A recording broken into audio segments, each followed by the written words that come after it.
my dear teachers and educators. I'm Rashmi Furtado and I'm back with another episode of In Conversation With, and this time our guest is none other than the first mastermind champion. Yes, those of you who have been in quizzing for a long time will know what I'm talking about. Her name is Ms. Dayita Datta. Ma'am, thank you so much for being with us here today. Thank you for having me. Her introduction doesn't stop at that. She is an educator with over 40 years of experience. She has been a part of many schools. I can't even read out the list. It is very, very long. She has also been a Triguni on KBC. So those of you who are watching KBC will understand what that is. Also, she has won the National Award for Teachers in 2002. So you understand the profile of the person we are talking to here today. Dayita ma'am, let's first start with your journey as a teacher. Why did you even get into this field, this profession of teaching? But I always wanted to be a teacher, actually. It was never a second career for me. And maybe because when I was in college, a sister-in-law of mine was doing her B.Ed and she seemed to be having so much fun that perhaps I also wanted to be. And most of all, I wanted to teach girls. Ah, lovely. Yes. All right. I was speaking to another finalist. Viewers, what you must know is that ma'am is one of the top 16 of the 12,000 teachers who took part in the World Teachers Quiz Know It All very recently. So, ma'am, what happened was I was speaking to another finalist, Mr. Dhanush Reddy. He's a very young guy. I think he's into education only for a couple of years now. He too said the same thing. He said, I always wanted to be a teacher. For me, from my point of view, it's very, very, I'm extremely happy to see that someone with over 40 years of experience and someone with probably a couple of years of experience in teaching, both of you so apart when it comes to your experience in age, both of you wanted to be a teacher. That's lovely. I mean, that fills me with hope for the teaching community and for education. Absolutely lovely. Ma'am, let's talk about your quizzing. Tell me how you got into quizzing. Actually, quizzing wasn't such a big thing when I was a student. I just missed the Bonvita because it started after I left school. And I started quizzing really in college. But my school friends tell me that it was fairly inevitable because apparently my hand was always up when questions were asked in class. So it was possibly inevitable. I started quizzing in representing my college. And then from there, in Calcutta, we used to have a very good open quizzing fraternity. And from there, I went on to quiz with friends. As I said, three of our friends, they got together, and we had this pretty good quizzing team. And in the 80s, right after about 1987 or so, we were a pretty good team. And in fact, our greatest opponent was the team led by the present MP, Derek O'Brien's father, Neil O'Brien, who really is the granddaddy of quizzing in India. I mean, he's unassailable. Nobody was like him. Absolutely true. Oh, he's an amazing quizzer. So quite often we were pitted against each other, and we didn't do badly. We sometimes won. And in fact, my last open quiz was in Bangalore. At one time, Bata used to have the North Star quiz, which is an all India quiz. And my last win in Bangalore was the North Star quiz. Lovely. And then, of course, hibernation until Mastermind. Yes, I mean, Mastermind was in 1998. And you're out of your retirement for 22 years, after 22 years now. Yeah. So the burning question here, I'm sure for all the quizzers out there is, are you actually out of your retirement? Are you going to continue taking part in quizzes? I don't think so. I think I've had my last hurrah. But actually, I've never been away from quizzing because throughout my career as a teacher, wherever I've been, I've run the quiz club. Even in this school, I tried to avoid it, but now I'm in charge of the quiz club as well. So I guess I've never been away from quizzing. We used to set, I mean, quizzing was quite a big thing in La Martinia, my first school. It became a big thing in Welham when I was there, and hopefully it will continue to be there in my present school, Assam Valley. So I've really never been away from quizzing as such, so I've never participated. Both, in fact, were a series of chance. I nearly didn't take part in Mastermind, and I would Really? only have yes, because the because I was known in the quizzing fraternity, they wrote to me and would you like to take part? And when I was in England, when my husband was in England, I used to watch Mastermind, and I found I was not too bad, and I never dreamed I'd take part. And then what happened was that the day they had the qualifying, I was flying out of the country. So I said, I'm sorry, I can't take part. So they said, no, in those days, pre-internet days, they said, if we fax the questions to you, and can you fax them back in 20 minutes?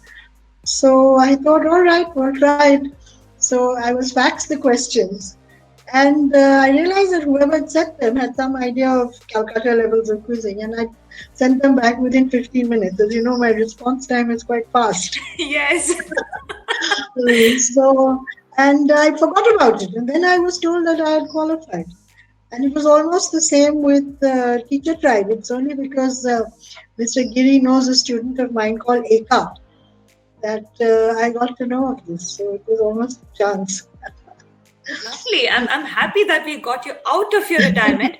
And let me tell you something. I promise you, we'll come up with more quizzes that you would love to take part, and we'll make sure you don't get back into your retirement from quizzing again, for sure. Oh, and, no, that's too much knowledge nowadays. I don't think I can cope. What's interesting is you spoke of a generation where quizzing actually happened on a fax machine. I mean, from fax to digital quizzing today, I mean, wow, I mean, it's a great progress that we have had. But what's also something for us to observe here is that whether it is fax, whether it is an on-stage quizzing or a digital quizzing, quizzing has survived. That's lovely. I mean, that is something that all of us must take note of. So on that note, ma'am, tell us, do you think quizzing plays a role in education and learning, and why? I don't know if it plays a role in education, but it certainly and I know that now people will say, what's the point of quizzing when you can get the same thing on the net? But I'd say that quick recall is still still a skill to be fostered, number one. And number two, I think also what is interesting about quizzing is that you have the ability to make connections between different and disparate areas. And sometimes those good guesses actually work. Sometimes they work. And if you can guess right, because you can't know everything. So that is something important. Quick recall I think is not bad. And in a way, I should tell you that I have a husband who uses me as what he calls his ready reckoner. Right, when we want to find out something, he says it's quicker to ask me than to go to the net. So you're his walking encyclopedia then? Yeah, let's say he calls me, he says ready reckoner. So, if he wants to know something, he'll ring me up and say, because we live in different towns because of his work, and he'll ring up and say something, and I say, he says, do you know this answer? And if I know it, I'll say it. And he says, thank you. And then he puts down the phone with no other conversation. I guess that does help. And I think, as I said, the ability to make connections is important. Thank you. You're right. What we have seen over the years when it comes to working in the quizzing arena is that a quick recall is something that has really helped a lot of people. Thinking skills, what you mentioned on how you connect the dots, that has helped people develop their thinking skills a lot. We have observed that. We have also observed that people have had a better conversational ability, because the more you know, the better conversations you can have with people. And something that came up out of nowhere was that our quizzers had started making connections with other quizzers, and their friendships grew in a manner that they were actually helping each other in their careers as well. So it grew beyond quizzing. And all of these things we discovered over a period of time. When we started quizzing, we never really thought about these things, but it's lovely how it has developed into this wholesome activity that gives you so many benefits out of it. Amazing. I think there's one more thing that quizzing perhaps inculcates, is that you're curious about everything. Yes. You're curious about all sorts of things, I mean, I'll give you an example. I read widely over all kinds of things. One of the things I do read about is the history of science. And recently, I came across an article about the foundation of Israel, which is a topic that I have to do for my ISC course in class 12. But how the discovery of acetone by Chaim Weizmann, who became the first president of Israel during World War I, actually facilitated the Balfour Declaration, which was the British declaration that they would create a homeland for Jews. And I thought this was rather interesting, so I sent it to my chemistry colleague, and he actually used it in a class. So, I make these funny connections all over, and sometimes they come in useful, right? And I think when you're teaching, it helps. What you call a funny connection, honestly, I believe it helps a student learn better. Awesome. I mean, yes. you have given so much of background information and everything that goes around that one point, which was acetone, and it's lovely. I mean, I'm sure I would have learned chemistry way better if I had a teacher who would tell me these things, for sure. Well, I was so happy that my chemistry colleague used it in a class, so I thought that was so nice. And one year we did a project on the Russian Revolution and hemophilia, because the Tsarevich of Russia, the last Tsarevich, suffered from hemophilia, and we traced it through the Queen Victoria, who was the original carrier. And so we had quite a nice project. We had a lot of people coming and asking us, what is this connection between biology and history? So it was, wow. It was good fun. Yes. So I have all these if possible, you must send these two pieces of information to us. We would love to write more about it. And even if we don't write about it, we have a team who are like, all of us are bookworms. Nice. Books are otherwise, we love reading. So you must send it to us. We would love to go through the whole thing and probably get back to you with some more stuff that we have heard about. Well, you can ask your Girisa. I've sent 2 very interesting questions to him, which are, again, connections that I made. Yes, right? I am aware of that. He did mention to me in the past saying you had given some questions which he used in Dada Crucible National Finals. That's right. Well, all you Crucible quizzers, now I hope you understand the caliber of the person, the lady I'm talking to today. Well, even if you go to her and speak to her, you won't be able to figure out what are the questions we asked. But yes, on and off, we do have such friends who talk to us and give us all of this information. Well, I'm aware of this, ma'am. He has told me about this. I sent it to the other day, as a matter of fact, yes. Lovely. I'm sure you'll get some friends requests on social media from some Crucible quizzers now after they watch this. I am not on social media. That's one of the things I've refused to, except for WhatsApp. I can't clutter my life with too much. I mean, okay. That's even better for us. We are safe. That's okay. Anyway, ma'am, let's get back to your experience as a teacher. You have been in this profession for over 40 years. How has it changed from when you started to where it is now? Well, at a very simple level, it's from chalk and talk to using digital and other methods from that method. But in terms of, and of course, yes, in terms of pedagogy, it has changed to giving students more opportunity to speak and so on. That's there. But in essence, I think I'm very much the teacher I was when I started. Right? In essence, my methods, my pedagogy may have changed. I may be using more games and other kinds of things to make them think a bit. But I think in essence, I'm the same teacher I was, right? As I started 40 odd years ago. Wow. I can't even begin to imagine 41 years in teaching. I'm Is teaching a there second any? generation. I'm teaching a second Oh, generation. Yes. I have little girls coming up and telling me, ma'am, you taught my mummy. that must be really nice to hear. That's lovely. That's lovely. Well, when I joined this school, the head boy's mother was my student. Wow. Okay. Yes. Do you And have I any taught him. interesting experience to tell us from something that you experienced with your students, maybe, or anything like that? Oh, Since no. you I had mean, there's such so many, a it's difficult to say. But I'd say that, it's very odd that not just my teaching, because, I have all kinds of interests. I've been advisor to the Interact Club in my time. I've been advisor for a long time to the Nature Club. And that's one of my interests, as you know, birding and environment. And the other day, I was at a Zoom meeting with a student whose husband was a very well-known environmentalist and who died.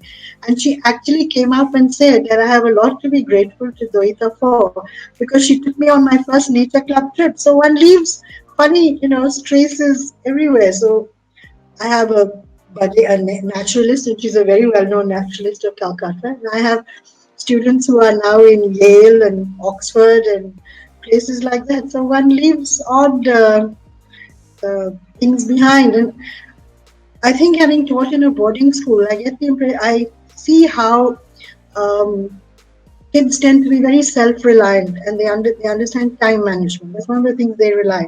I mean, I once had this rather, I don't know if it's an interesting experience, but I'd taken a group of girls for a trek. Now that's another thing I used to do at one time, is do a lot of trekking. And we arrived at this place called Uttarkashi to find that we had no way of getting back to, because in those days we used to use public transport. We had no way of getting back because there was a chakka jam. And there was I with these 9 girls and me, and what are we going to do?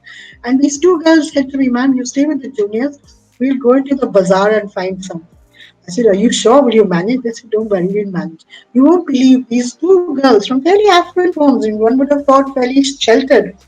They went into the bazaar, and about 40 minutes later, they came back with a jeep. And they said, ma'am, he's ready to take us for 600 rupees. I said, we'll go. So, when I see, wow.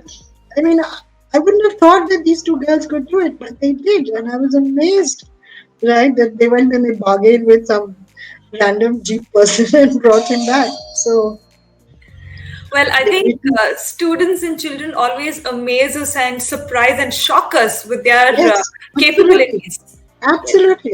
I'm amazed at what they can do. All right, ma'am, one more question. When you started out as a teacher, what did you think the future of education would be? And now, 40 years hence, or 42, 43 years hence, has it really materialized? Well, I think when I started out as a teacher, I didn't really think very much about the future of education, other than that I was going to go on teaching for a very long time. But 40 years later, I would say that teaching has become a much more meaningful profession.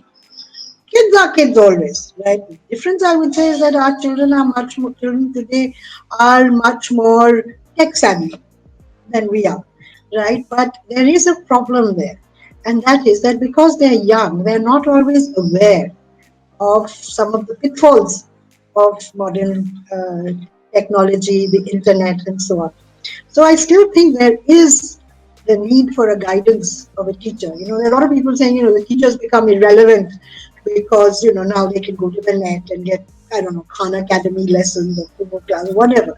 But actually, at least I would say in my subject, they need the guidance of someone who is aware of the pitfalls of technology, and who also has a filter, who can filter out what is harmful. Right? For example, the internet is full of very questionable sites, and some of them are very attractively packaged. And often children don't understand. I've seen this, when children are doing reference for projects. Sometimes they come out with these websites. I say, where on earth did you get this from? I mean, things like Holocaust denial websites, which are packaged very well, as some sort of semi-academic website, but they are dangerous. So I still think there is a need for a teacher to be there as a kind of guide and even maybe a filter for technology. And what do you see the future of education from now on? Well, I see it becoming perhaps more and more online, but I don't think that's going to happen for a long time in our country because economically it makes the most sense to put children together en masse with a limited number of adults. And I think that's going to continue for some time, at least for the very large majority of children in our country, because I don't know that all the children in our country have been able to access this education, even with phones, right? Right, right, yes. Even if they have been able to access with phones, I'm not sure of how effective this That's method is. I'm yes, not I'm sure not about sure. that. Also, teaching to me is very much a personal connect, and the screen kind of takes it away. Right. It's not the same. It's not the same. Yes, we make the best of what we can, but Oh then there yes, oh are a yes, lot of things that we miss out in the bargain. I have observed that, and not only in the field of education, we've seen that in every single field today. But I think for kids, it matters the most. The impact is far more for the kids than far more, anyone far more, else. far more, far Yes, more. yes. But there's a lovely story which you might like to read. It's called "The Fun They Had" by Okay. Isaac Asimov, which he All wrote right. in 1959, where he talks about two kids in the year, I can't remember, somewhere in the future, learning from what he calls a mechanical teacher with a screen, obviously a computer. Uh-huh. And in the end, they start thinking maybe the kids of the past of our grandparents' time had more fun than we do.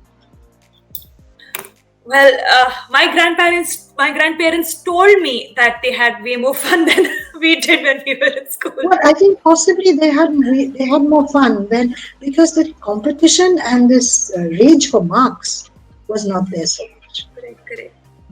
I think the innocence of a child remained as innocence of a child. Innocent. Yes, The ambition, the goals of academics had not come yes, in, yes.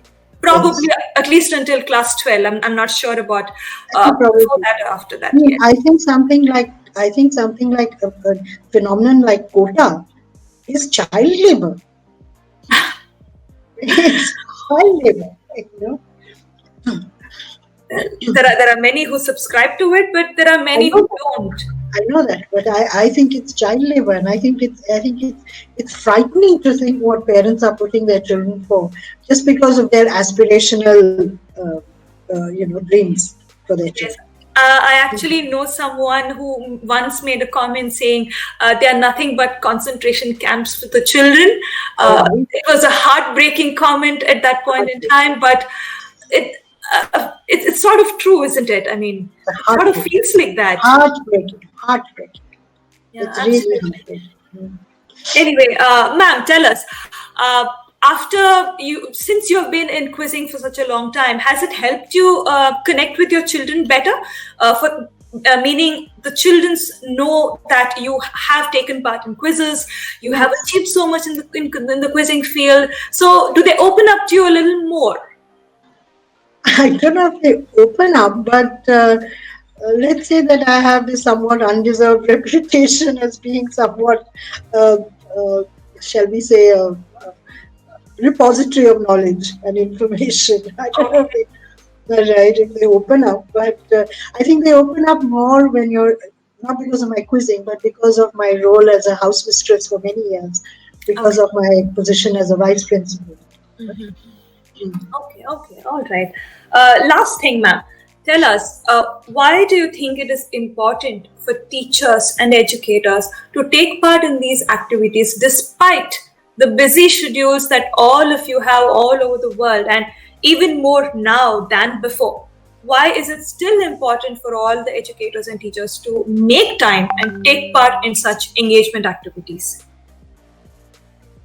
Well, I think teaching is very much a bit like I think the old saying used to be for computers, garbage in, garbage out. So it's only as rich as what you bring to it. And I think it's important for teachers to go beyond their lessons and their textbooks and have interesting lives. take good part in quizzings by all means. If they're good at music, take part in music programs. Or if you're like me, an invented traveler, you travel. I mean, I think what actually made my kids relate to me a lot is the fact that in my 20s I was a backpacker across Europe, right? Which wasn't done in those days. And yes, in the early Yes. 80s, I actually backpacked across Europe once on my own, a couple with my friends. So I think that's what makes them a little, oh, okay, she's not such an old fuddy duddy. And I had some very interesting experiences, including being searched as a drug peddler in what was then Oh my Yugoslavia. God.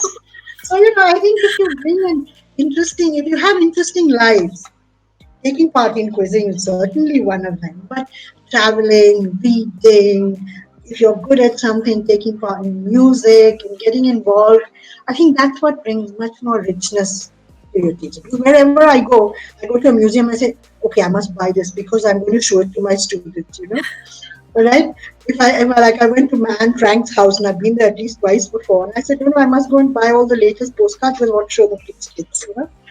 So I think if you have an interesting life, you bring that to your students. I think you enrich your life and you enrich the learning Yes, you enrich the experience learning of of a the child. students. You do both. That's Correct, absolutely. Lastly, ma'am, what message would you have for all the teachers and educators all across the world? Never treat your job as a job. When it becomes a job, then leave. It should be your vocation and your life. Thank you. Amazing. Ma'am, I think this is not only an advice or your message to teachers or educators alone. This would be something that is can be applied to each and every profession. Because when your job becomes a job, it becomes very difficult. It's taxing on you. All right. Thank you so much, ma'am. Thank you for being with us here today. Thank you for taking the time out. And, thank you very much. Like I said, we will make sure we will pull you into way more quizzes, and we will not allow you to retire for sure. But we'll try at least. We'll definitely try. Okay, thank you. All right. Ladies and gentlemen, teachers, educators, that was all for this episode of In Conversation With and Ms. Dayita Datta. As you heard her experiences from her vast experience of 40 years in education and her experience as a traveler and a quizzer. Such an amazing life and so many interesting things that we spoke today. So you come back and watch the space. We will have way more interesting stories and conversations here. So be back soon.